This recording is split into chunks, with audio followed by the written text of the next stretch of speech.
I'm Rabbi Ammi Hirsch of the Stephen Wise Free Synagogue in New York, and you're listening to In These Times. One of the great joys of having a podcast is the opportunity to sit down with people who are so smart, so talented, and so interesting. Joining me today is Stephen Dubner, the host of Freakonomics Radio, who himself talks to some of the smartest people on earth. Raised Catholic, Stephen discovered his family's Jewish past later in life, and his inquisitive spirit compelled him to return to Judaism. It's that same curiosity, his love of life and thirst for knowledge, that implores him to discover the hidden side of everything.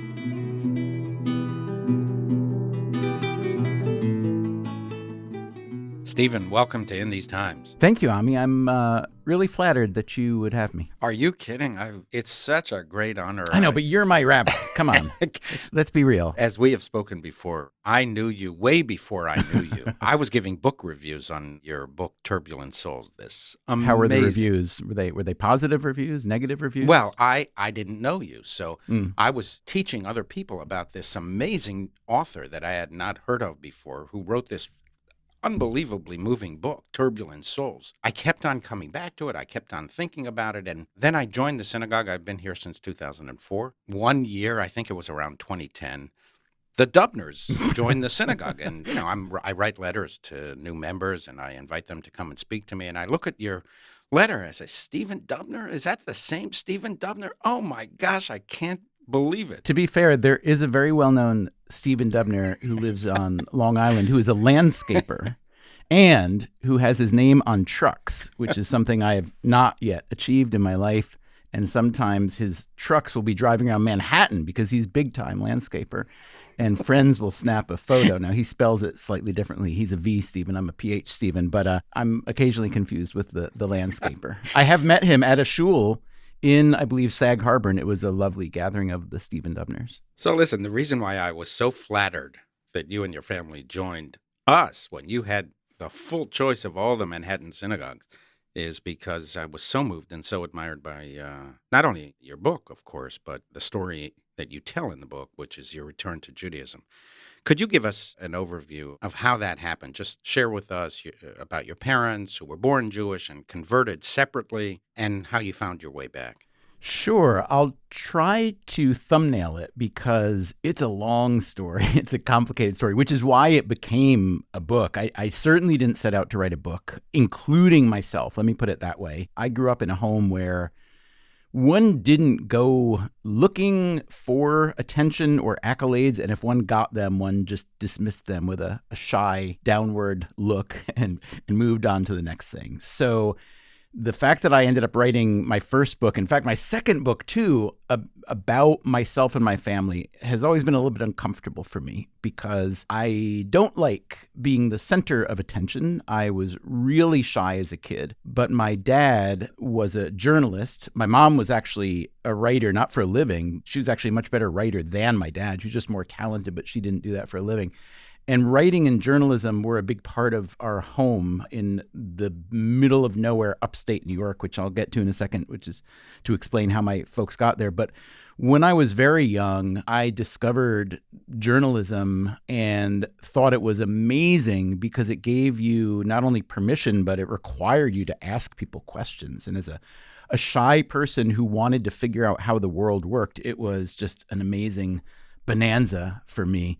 Turbulent Souls, my first book, it was republished a bunch of years ago under a different title called Choosing My Religion, but it's the same book. And it essentially tells the story of my parents, Florence Greenglass, who became known as Veronica Dubner, and Solomon Dubner, who became known as Paul Dubner. And as you said, they independently of each other, before they met each other, both found their way through some twisty paths from Judaism in the first third of the 20th century in New York City to Catholicism. Okay, so that was the big dramatic plot point if one were thinking about this as a story. And they proceeded to meet, marry, go through a number of family schisms. It would be a gentle way to put it. But my mother's family, my father's family, they were very different from each other. My father's family was more old world, Orthodox, living in Brownsville, still living, his parents' generation at least, still living as if they were in Poland. They came from a fairly pleasant city called Pultusk, north of Poland, which, as pleasant as it was still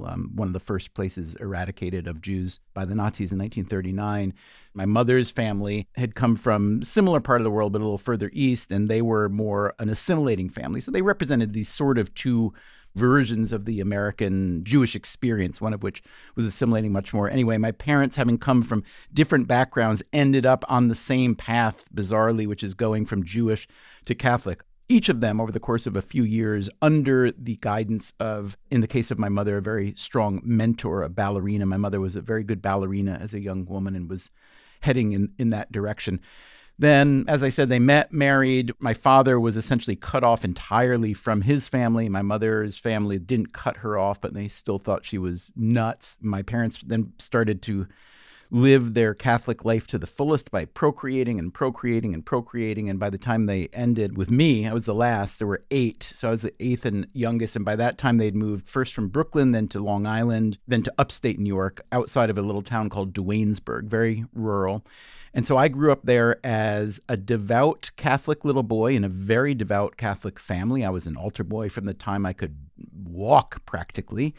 And I knew that there was this thing called Jewish that my mother and father had once been, but I didn't know what it was. And honestly, it had happened a long time ago. By the time I was born, my parents had been Catholic a long, long, long time. So they didn't hide from you their Jewish background. They just didn't find it particularly relevant to your upbringing. Is that right?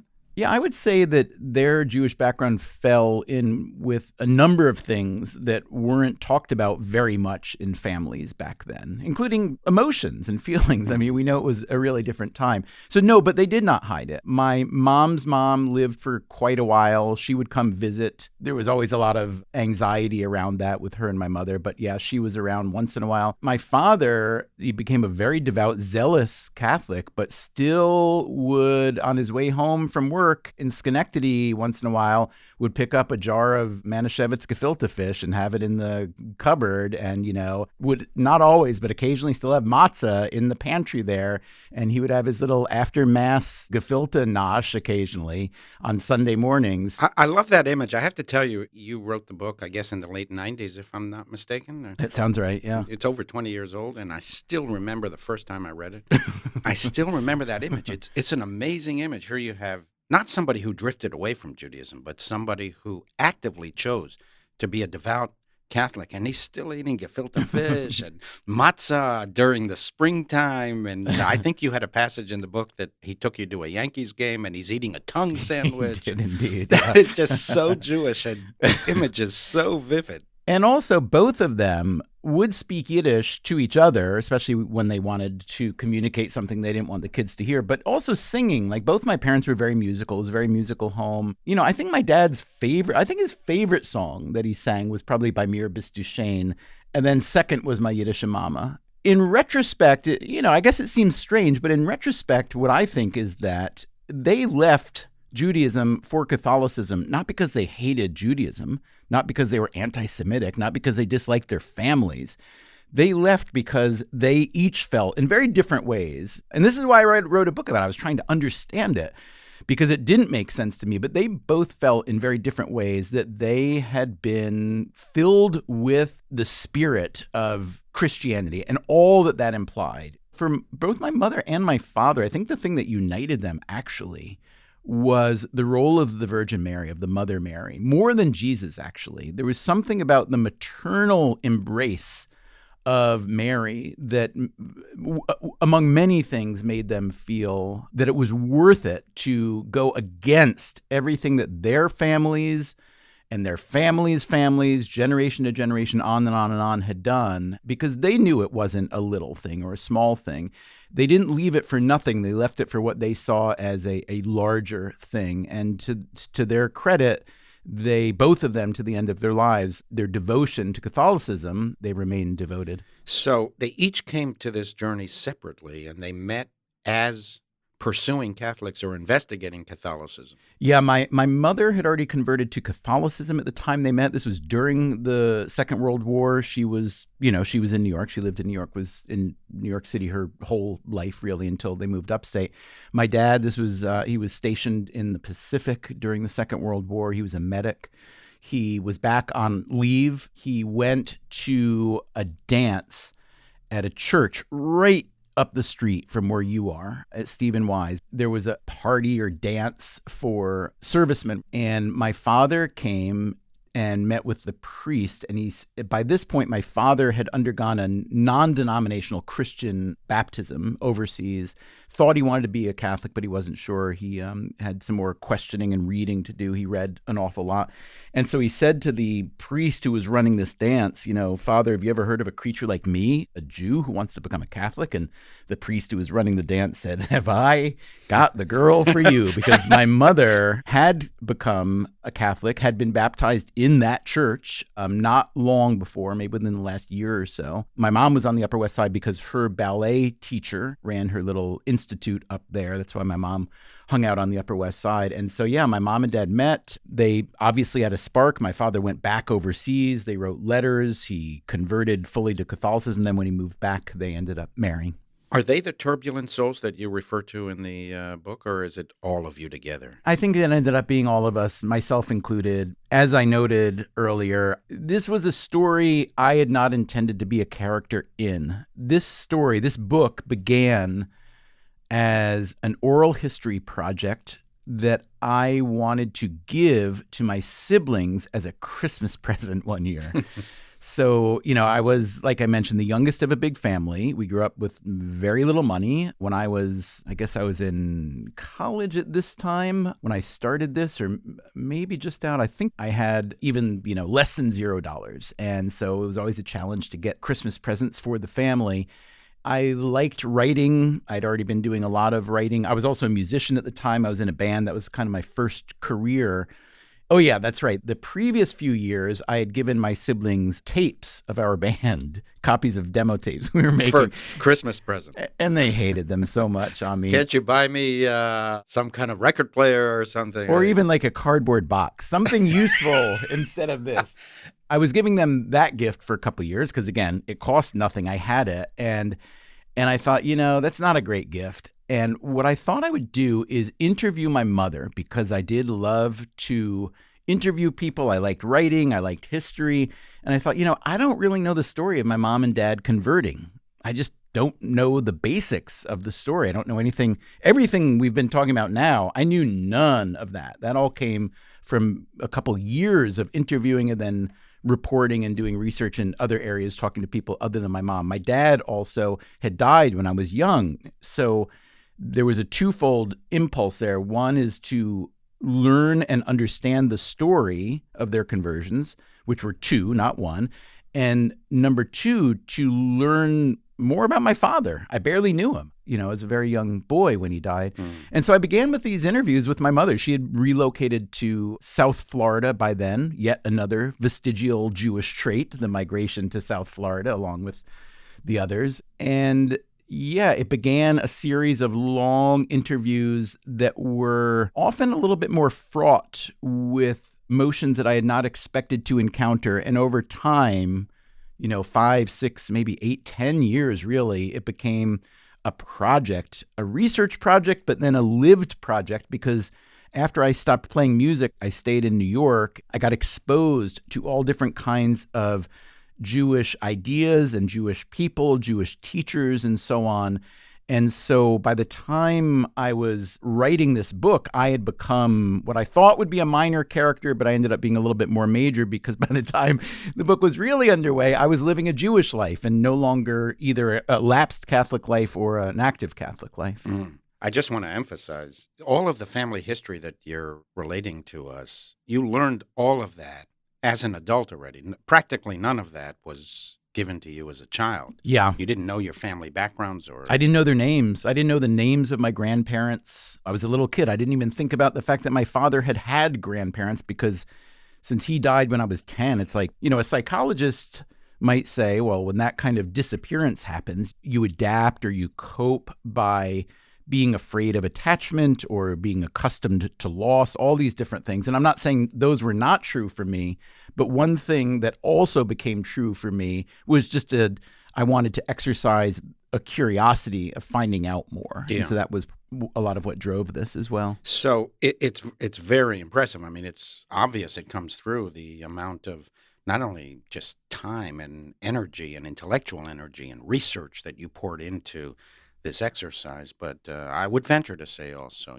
the emotional energy that you invested in trying to discover the roots of your family and through that, who you are, or an increased dimension of who you are. Yeah, it was a journey in the truest sense when we think about journeys in history and literature and so on. I mean, that's why we love to read, right? When you're reading about Odysseus or whoever, you feel it. And when you go through a journey yourself of any sort, and there's nobody talking right now or listening right now who hasn't gone through some kind of journey. As you said, it's a large investment of your everything, of your intellect and your emotion, time, money, often for many people in different ways. But I will say this, it wasn't a choice. It just kind of happened. It was a thing that happened to me over the course of, I guess, from the time I started interviewing my mother until the time I published Turbulent Souls.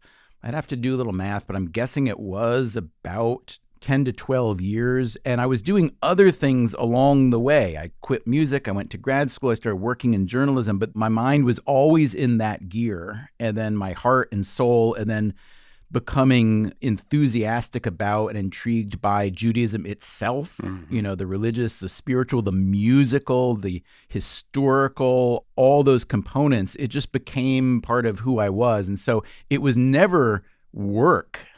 It was never like, oh, I gotta go weed the garden now in order to get the vegetables. It was just the journey that I was on, and I would argue I'm still on, and I would argue that every Jew or everybody, whether they're born into something or not, we're always on that journey.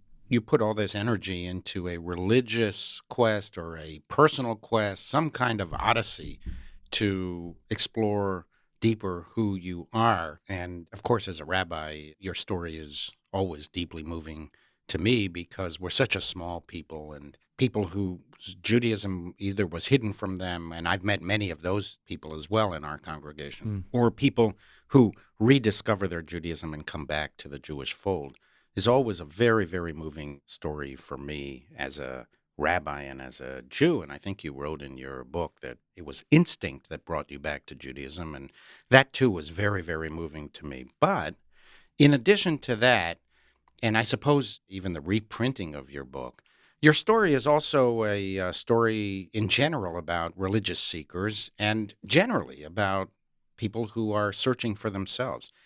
What are the lessons that you learned for all of those listeners out there who are on some kind of quest?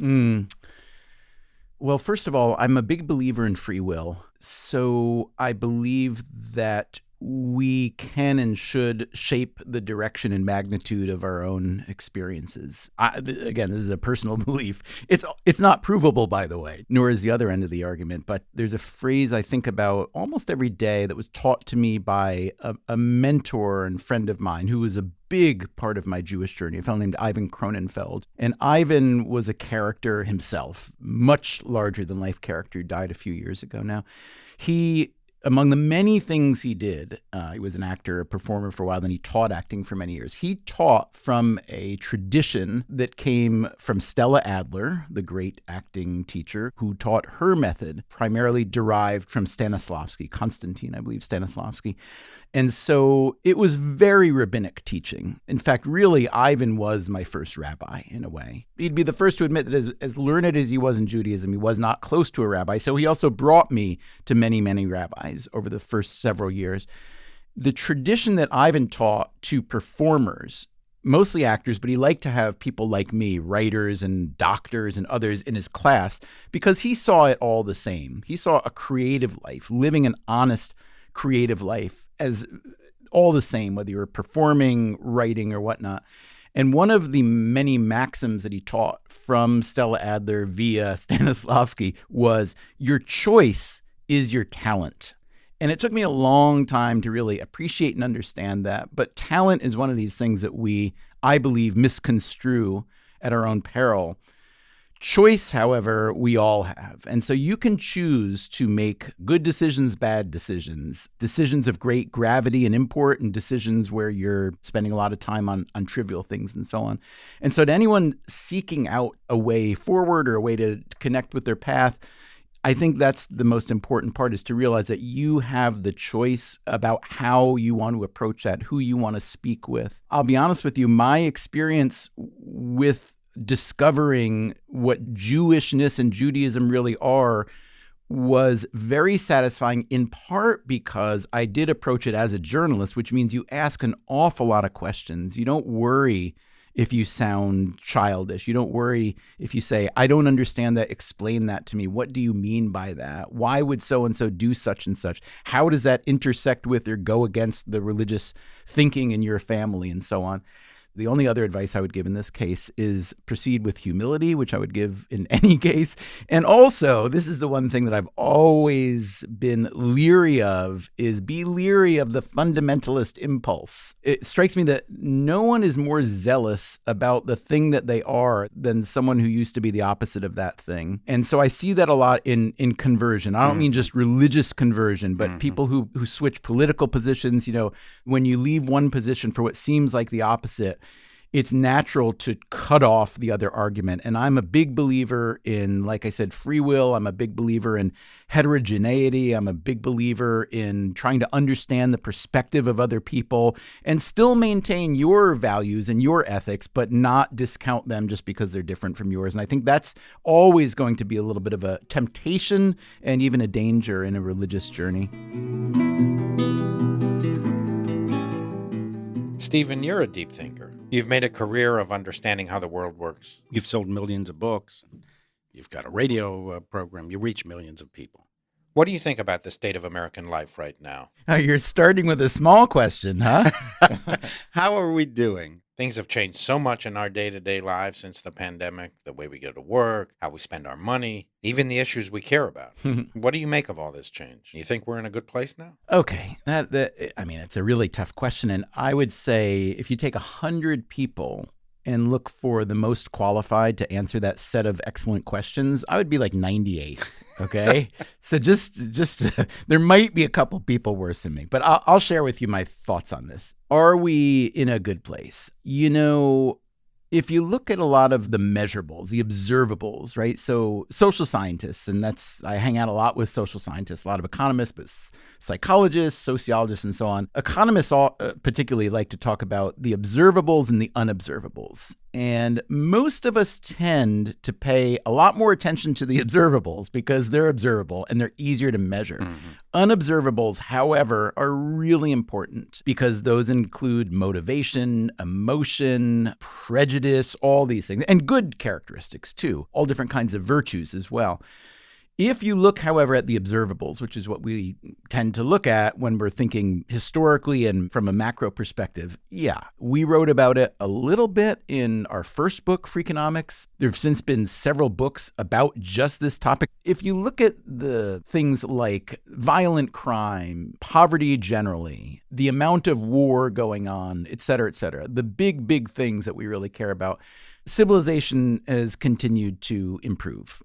Within that, however, it's always going to be a lot of downside, and there's always going to be a lot of suffering because that's what human life is. About that, I have two things to say. One is, it's one of my favorite things about the Jewish tradition, which is this notion of tikkun olam. It's almost the mission of a life is to leave your corner of the world a bit tidier, a bit happier, a bit safer when you leave than when you came into it. And the notion that you are driven to improve, to fix, is an incredibly powerful human motivator.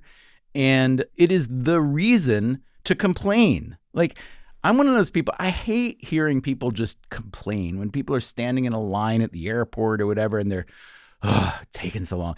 And the reason I hate that is because it's kind of useless. Maybe it makes them feel better. I don't know. But like, complain about the big stuff. This is the way I feel about swearing, too. I don't like casual vulgarity or casual obscenity because it cheapens it.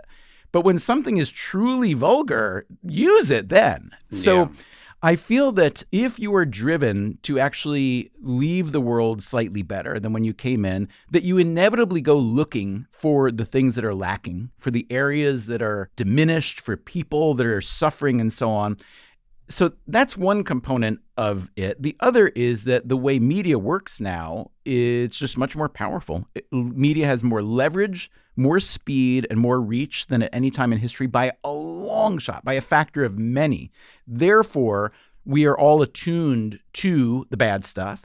Moreover, what we can learn from psychologists is that they refer to this bias as the power of bad, which is that we pay more attention to negative things, and negative things essentially weigh more for us than do positive things. If I were to reduce it to a very simple scenario, let's say an interpersonal relationship, maybe between you and a friend or you and a partner or a spouse, if you do something or say something that's hurtful or bad, it will take about 4 to 5, let's call it 4.5 positive parallel activities or statements to repair that wound. That's the way our brains, on average, process negativity versus positivity.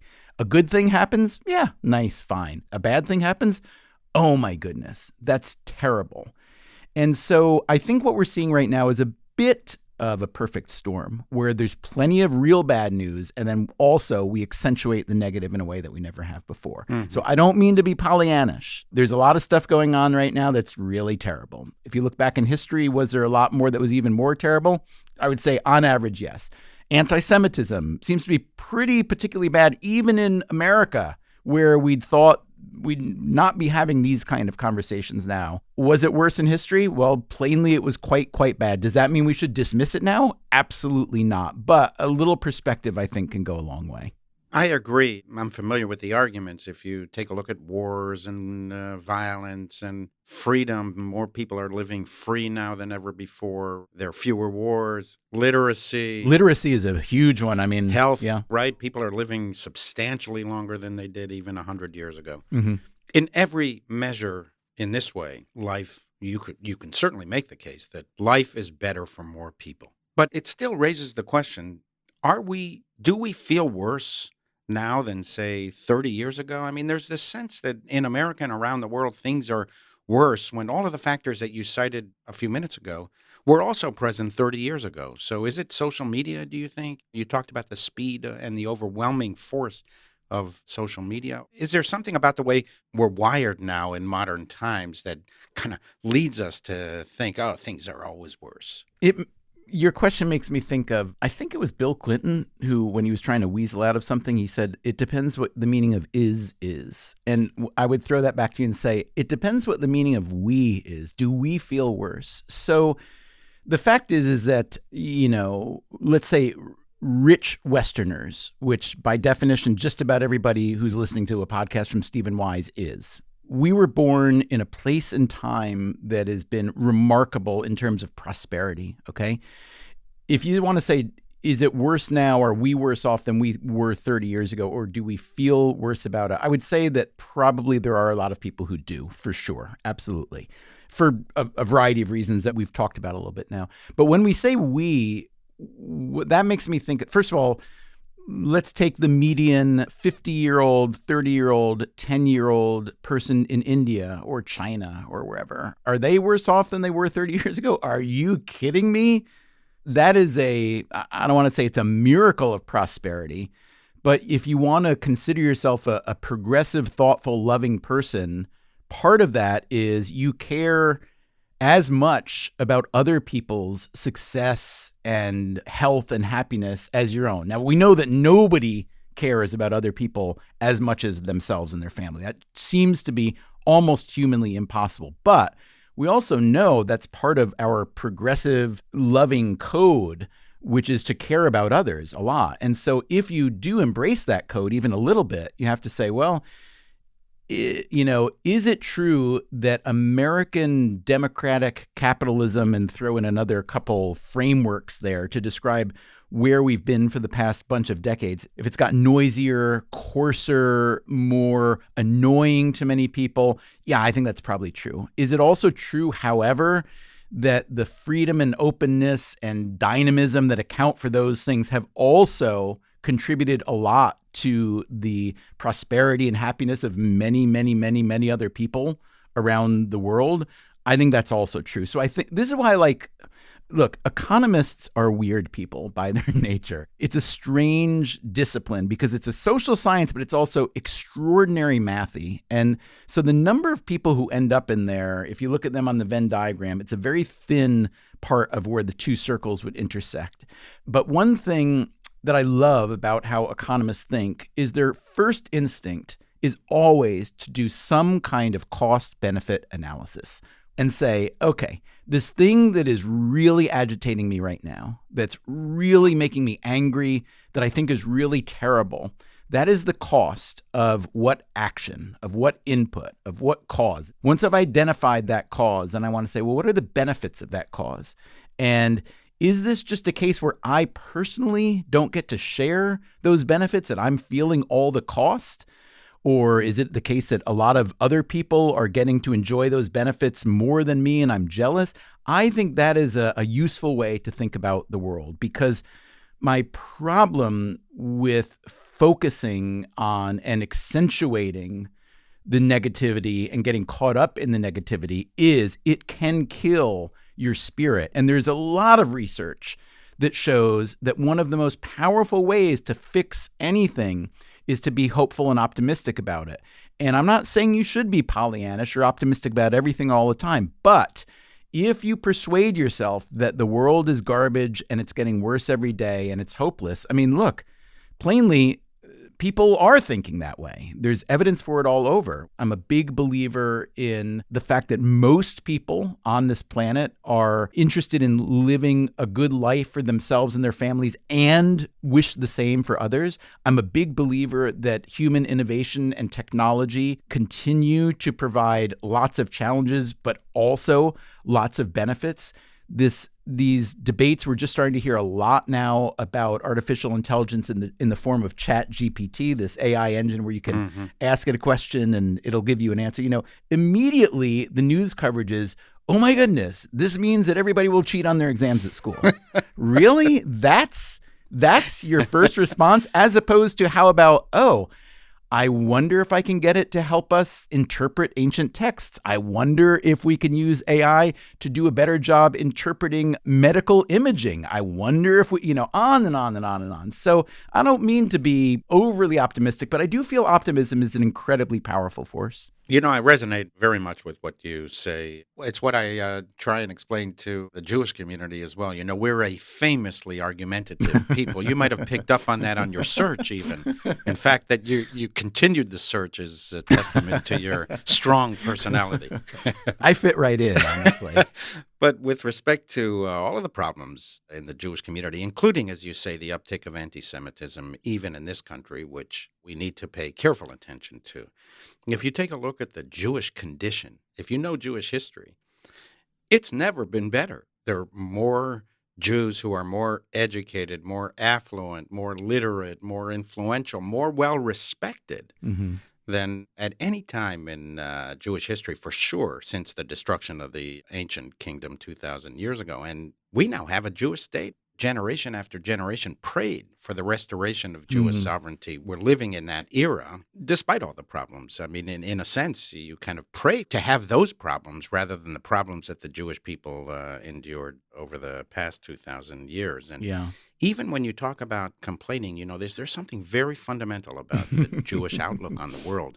This idea of complaining by looking at something and saying, I can improve that. Is, at the end of the day, an extremely optimistic view on human nature and our role in human nature. Because unlike some other religious philosophies, where basically the human task is to endure and to reach the next phase of existence, which is eternal life, and there's basically nothing we can do.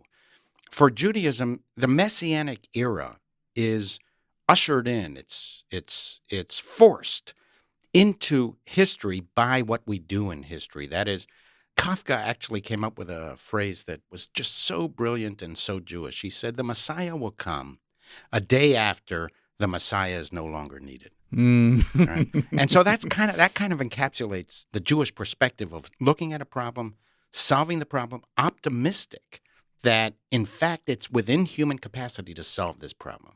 Now, interesting, as much as I agree, I'd say 99.9% with what you just said, my instinct, of course, is to look for how I can challenge it. Because that's what we do, right? See, that's, I think, one of the differences between a conversation in a Jewish context and a conversation in a non-Jewish context.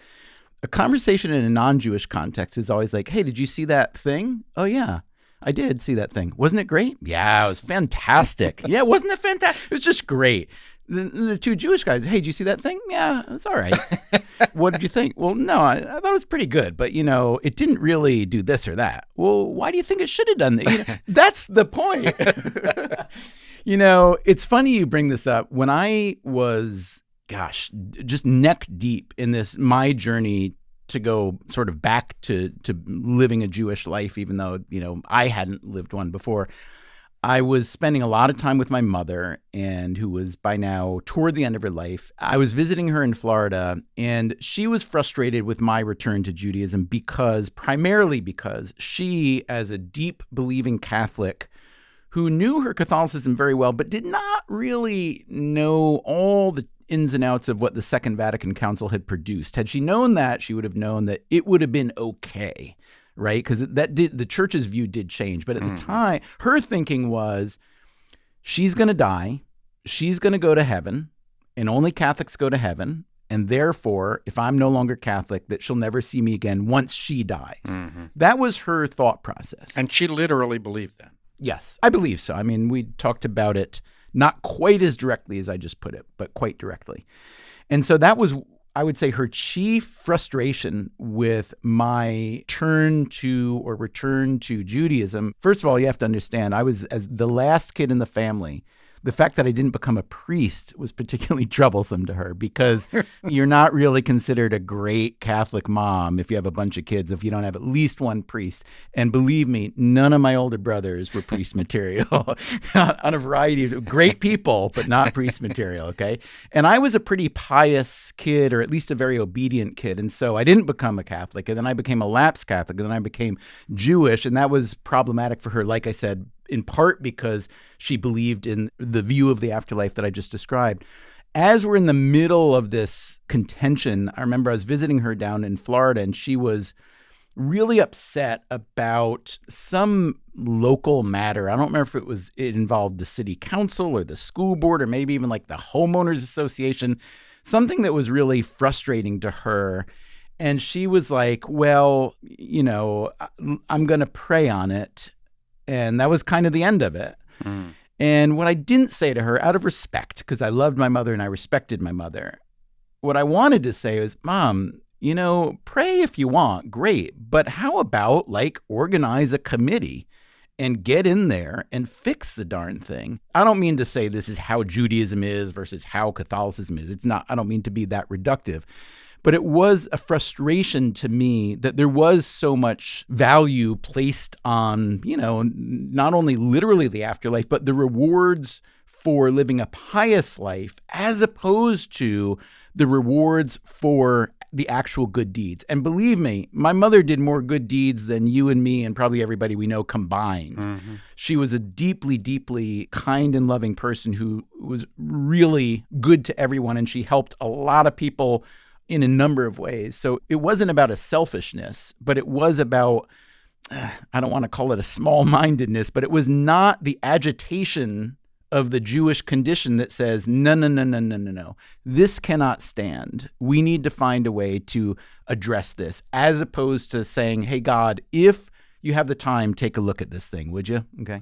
Yeah, or this is the way it is, and there's not much we can do about it. So we're in the third year of this pandemic. Have you given some thought, or have you spoken with researchers as well? And what do you think are some of the lasting impacts of these 3 years? And I don't think the pandemic is really over, although people are, kind of trying to put it in the back recesses of their mind.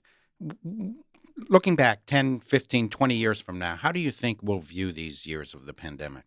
Well, I think, tragically, a lot of people died, a lot of people suffered, a lot of people lost their connection to their communities. I think any reasonable person will have to tally up all that negativity and suffering. Maybe this is the optimist in me or the silver lining person in me, but you also see some upsides that will come out of it. We've learned new ways to work and communicate and so on. I think the biggest result, though, and this is neither a positive nor a negative, but I think it's a bit of a cautionary tale. I think the pandemic, and not just the pandemic, but the shutdown and the being cut off from our normal communities and routines, I think what it did is it revealed everyone's true character. And that's that can be a little scary. You know what I mean? And so I think in a way, the pandemic has shown us, to each of us individually, who we really are, what we need, what we want, what we're capable of doing for ourselves and for other people. And I think it's a real gut check. And so I've learned a lot about myself from it. For me, the difficult part is taking what I've learned and translating that into change. One thing I've learned is that I really like being on my own. The reason I'm a writer is because I'm very, very, very happy working on my own for hours and hours, sometimes days, sometimes weeks. Even though I have a family and friends and all that, I love the aloneness. I learned that aloneness in moderation, okay, but boy, oh boy, it's very easy to pull back to an unhealthy degree. Especially when it's forced, right? When you actually don't want to be alone. Exactly. Yeah. This goes back to something you touched on earlier about the partisanship and the separation. I think that has been exacerbated for a number of reasons. It's interesting. This is one of the unintended consequences of the work from home revolution or the hybrid work revolution. It turns out that the workplace is one of the few areas in life that most of us routinely go where we encounter people who really think very differently from us. But it turns out that the workplace, you'll often intersect with people who are different socioeconomic status, different generation, and so on. And we learn in the workspace, just as children are supposed to learn in school, to kind of what they call socialize. Without that, when we're left on our own to work from home and only communicate with the people that we approve of their thinking already, that are just like us, that we self-select into that community, I think that's not a good thing. And I think there will be a lot of other similar unintended consequences that are revealed over time. Some bad, but again, some good as well. Mm-hmm. So that leads me to my final question. Everybody today seems angry. Is it just that people are more angry and they're in fact not that angry? We're canceling each other. And do you think that's a real phenomenon? Is it worse than what it was, say, 10, 20 years ago? And if so, then give us some 3 steps that we can do to make a difference. Even if I felt good about giving advice, I'm not the kind of person you'd want to get your advice from, all right? I just want to give you those caveats. It is true if you look at the data. Now, these data are kind of squirrely. This is where economists and people like physicists and chemists and biologists are a little bit different from psychologists and sociologists and so on. Economists within the social sciences really prefer to work with data that reflects actual activity or actual choices made. Whereas a lot of the surveys that we read about that get turned into articles in the New York Times and so on are based on surveys, which is what's used in psychology, sometimes in economics, but in psychology and so on. If you have a shul full of congregants on a Friday night and say, how many of you do not consider yourself an altruistic person? There's not going to be a lot of hands raised, I'm guessing, okay? But if you were to follow every one of those people home and follow them for the next 10 years, you might see a little bit of lack of altruism. Maybe. Maybe not at Stephen Wise, but maybe. No, I heard it happens in other congregations, not here. Exactly. And that was very unaltruistic of you. So it does happen in Stephen Wise, okay? Even if only among the rabbis. But this is what economists call the difference between declared preferences, what I say I believe in, how I say I will vote, how I say I will spend my resources and so on, and revealed preferences, which is what you actually do. Yes, people in the U.S. definitely feel angrier, more insecure, and this goes across generations as well. However, a couple caveats, I would say that, again, we are not the world. There's a phrase in social sciences called WEIRD, which stands for Western, Educated, Industrialized, Rich, and Democratic. Weird people, which are mostly college undergrads, are the people on whom so much of our current research-based knowledge is derived. Those are the people who enroll in these studies.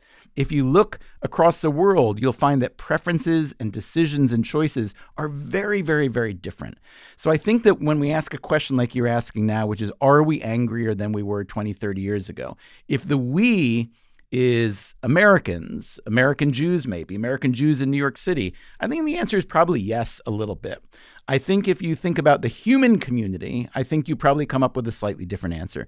You asked for 3 pieces of advice. I'm only going to come up with one. And this is not even a real piece of advice, but it's an insight from researchers that I really like a lot. There are these people who study what's called social trust. And it means kind of what it sounds like. When you're in a place, let's imagine you are a parent with a young child, or maybe just a person with a dog, and you need to go inside a shop and you need to leave your child or your dog with someone. And there's a couple people standing there on the sidewalk.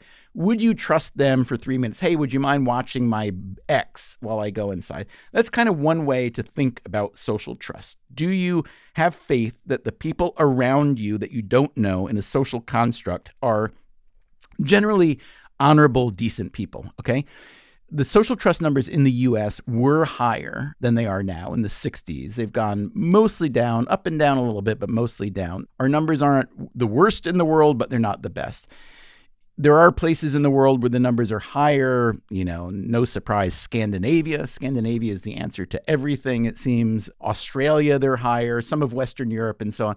But if you look at what causes social trust to rise and fall, the answers to what causes it to fall are not surprising at all. The types of dissension that we're now experiencing in this country really do take away from social trust. If, however, you look at what causes social trust to rise, and this is, I guess, the optimist in me, this is what I was really interested in learning about. It turns out that there are some institutions that are really good at increasing social trust. The university is one. Why? The argument is that you are coming together with people that you don't know, that come from different backgrounds, to embark on a sort of shared mission, but you're allowed to thrive within your individual track. The military is another one. It's sort of similar to the university. You're coming together, different backgrounds, etc.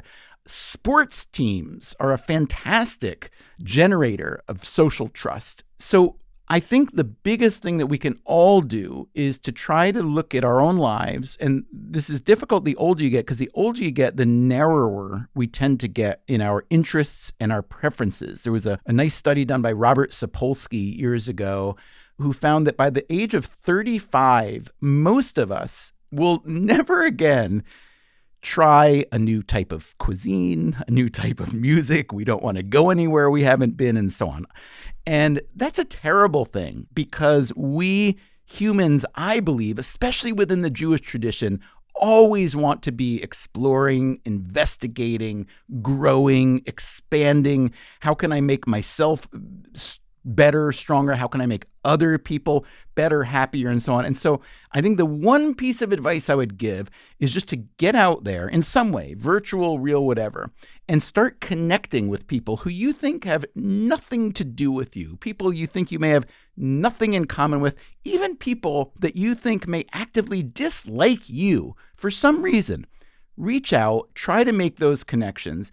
And I think the best way to try to make the world a little bigger is to make your own circle a little bigger and hope that it's contagious. Thank you for taking the time. Keep writing, keep thinking, keep reaching all those people with your optimism and your very penetrating and searching mind. I thank you for having me. I enjoy always speaking with you. And I have to say, you didn't ask, but the reason we came to Stephen Wise was it was time for us to find a good Hebrew school for the kids, and Stephen Wise was a great Hebrew school. The reason we stayed is because of you. I really admire your leadership and your intellectual leadership, your insights. I love your sermons. And so this was really an honor for me to get to come back at you a little bit. I really love this guy, Stephen Dubner. First, I love his personality, his brilliance, his amazing writing talent, and his insatiable desire to understand. He has taught the millions of people who read his books and follow his podcast a new way of thinking, or at least a new, fiercer discipline of how to approach and contend with the central dilemmas of our lives. Look deeper, be more reflective, try to find the unspoken and less obvious connections. Fundamentally, Stephen Dubner is in love with life. He is endlessly inquisitive and fascinated by all things. And he's this way in person as well. Altogether charming, patient, intellectually probing, and modest. With all the knowledge Stephen has acquired, he is a modest man, humble about what he knows and doesn't know. This is typical of the genuinely learned. The more we learn, the more we realize how much more there is to learn. As the essayist Montaigne wrote, people are like stalks of wheat. They rise high, straight, and proud as long as they are empty. But when the stalks are full, swollen with grain, in their ripeness, they grow humble and lower their horns. Montaigne could have been thinking about Stephen. The more we fill our souls with information and knowledge, the more humble we should become about this infinite mystery we call life. It is so common for people in all disciplines, including religion, especially religion, to assure us of their perfect knowledge. They know everything, but unfortunately, that's all they know. They don't know anything else.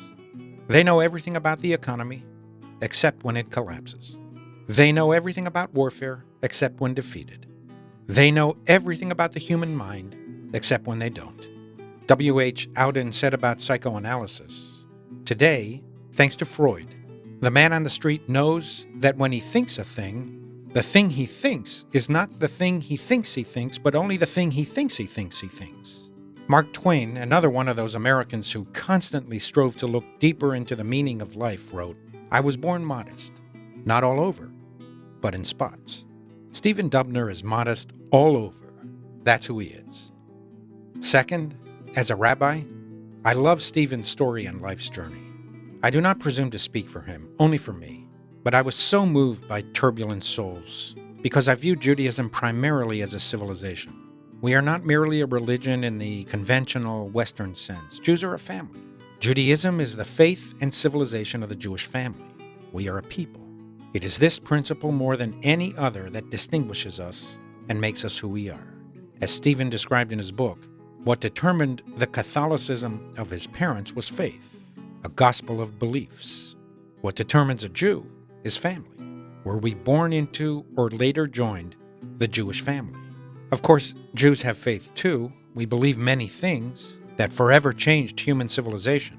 But it is not our beliefs that determine our Jewish status. It is our Jewish status that determines our beliefs. And what we mean by family is not a family of the spirit binding like-minded philosophers and believers. What we mean is that we are a real family of flesh and blood. Like all families, the Jewish family is bound to those who live now, those who lived before, and those who will follow us. For me, one of the key sentences in Turbulent Souls is when Stephen writes, "Was it love that inspired my return to Judaism? No. I told myself not love. It was something smaller than love. It was instinct. My noisy soul had demanded that I follow the flow of my blood." I believe this as well, that there is something basic, earthy, instinctual about the Jewish family. And it moves me deeply when I meet people who never even knew that they were Jewish, but are mysteriously and powerfully, somehow, drawn back to our people. And here's how I know that the spirit of Judaism was always in Stephen. He spoke about complaining. He emphasized that some complaints are welcome. He articulated the classic Jewish approach to kvetching. Now, apparently, other people complain, not only the Jews. I haven't seen it personally, but I've been told that from time to time, Gentiles also complain. But you know what? Even if they do, Jews do it the best. At the shores of the Red Sea, caught between the approaching Egyptian army and the deep blue waters, the Israelites complain in a way that only Jews could truly appreciate. That's how you know we're the same people all these millennia later. We use the same language. The Israelites shout, Moses, there weren't enough graves in Egypt that you had to bring us out here to die. That's something my grandmother would have said in salty Yiddish. And even after our ancestors crossed the sea, never again to be enslaved by the Egyptians, they continued to complain about everything, even the food. There's no meat to eat, they whine. We remember the fish that we ate for free in Egypt, the cucumbers, the melons, the leeks, the onions, the garlic. Some of you might remember that 1984 presidential campaign when Walter Mondale released an ad accusing Gary Hart of vapidity and used the slogan, "Where's the beef?" See, that's how Gentiles complain. When they say, "Where's the beef?" they mean, explain yourself. Where's the substance of your argument? Our ancestors literally meant, we are sick of this bland desert food. Give us pastrami and rye.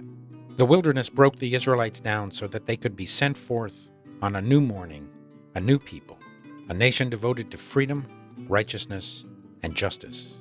That's why we still complain and argue incessantly. We care. If we didn't care, we wouldn't kvetch. We would develop a philosophy of acceptance and resignation. But that is not Judaism. We believe that the world can be different. We are prepared to get into the arena and do our part to make things better. We argue so much about even little things because Judaism always emphasized this world over the world to come. The heavens are for God, wrote the psalmist. The earth was given to us. We want to make things better in the here and now. We do not consider our earthly lives mere way stations to the next world. That's why it seems that every little injustice, every little unfairness bothers us. Our task is, as described in the Aleinu prayer we recite daily, Letaken olam b'malchut Shaddai, to repair the world under the sovereignty of God. Until next time, this is In These Times.